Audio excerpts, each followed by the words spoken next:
All right, coach. So last movement, we're going to go over some back squat. I'm going to try to make this one a little bit quicker than the clean, a little bit easier of a movement to teach. Probably the king of all exercises. If you could only teach one, this wouldn't be a bad one to choose. So again, assuming that the athlete has the proper range of motion to even get all the way to depth in a full squat to begin with, that is going to be a huge issue to deal with. Lots of hip mobility issues, ankle mobility issues, even thoracic mobility issues that you can look at.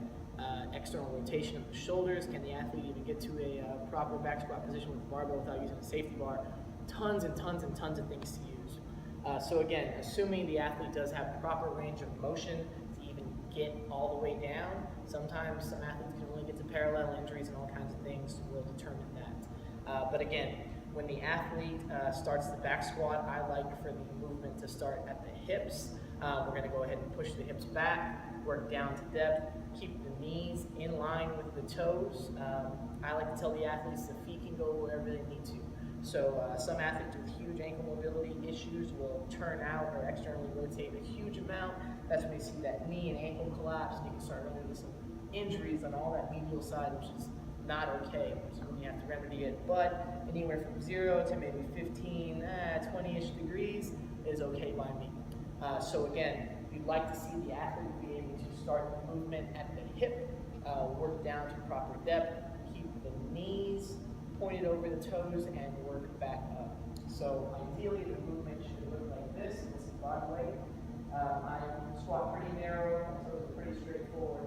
So again, the hips move back just slightly, my knees stay over my toes. Using my hands as counterweight here, and I'm going to go ahead and push back up to full depth and work all the way back into the hips are back in line. One of the biggest issues you see with loading is that valgus knee collapse when the weights get super, super heavy. It can be weakness with the vastus medialis. It could be sticky adductors or groin muscles, anything like that. So that's something that you have to keep a huge, huge eye out for whenever anything collapses medially.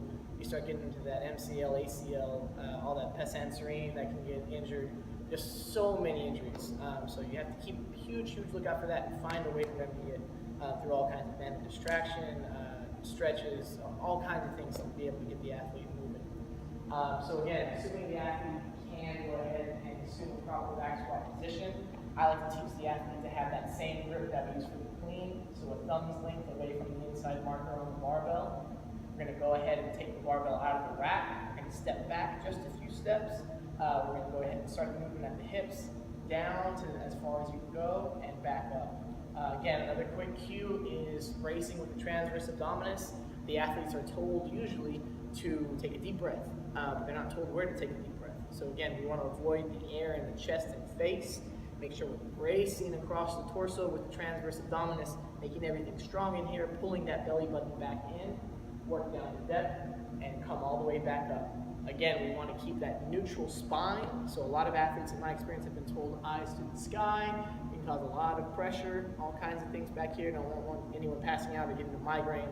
So again, I keep some neutral spine, eyes forward or eyes down slightly.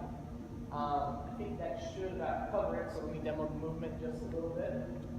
We're going to go ahead and come into the rack. I have the thumb split from the inside. I'm going to go ahead and let the bar sit up high on my traps. Again, this is assuming that we're teaching a high bar Olympic squat. I haven't ever really taught a low bar back squat to any athlete unless range of motion is so bad or they have some type of injury, some weird case. So again, this is assuming 95% of the scenario, high bar back squat. We're going to go ahead and get underneath the bar. Barbell is sitting on the traps. Middle of the bar is over the middle of our back. Our traps not resting on the neck. Actually, this is probably easier if you can see me. I'm going to go ahead and step out of the rack. I'm going to go ahead and set my feet wherever they need to go. I'm going to go ahead and push the hips back slightly. I'm going down as far as I can. And I'm going to go ahead and work up, pushing the knees out. My neck is neutral. And I'm going to go ahead and breathe out on the way up. That's the back squat there. So again, we would be facing in towards towards the rack when we let the barbell go, have a spotter to walk it back in. Again, we're not going to be lucky enough to need to drop this all the time, hopefully never. But again, huge things to look for the back squat. Range of motion limitations. Can you brace with transverse abdominis? Can you avoid excess torso tilt? And huge ways to remedy it. The easiest way for me, this is just one of my quick fixes I'll show you, is if we can have the athlete assume, if they have range of motion issues, a goblet squat stretch with a dumbbell. Arms get tired, so you can place the dumbbell or your elbows on your knees, and this is the easiest way to teach the athlete to get to full depth while keeping the chest up.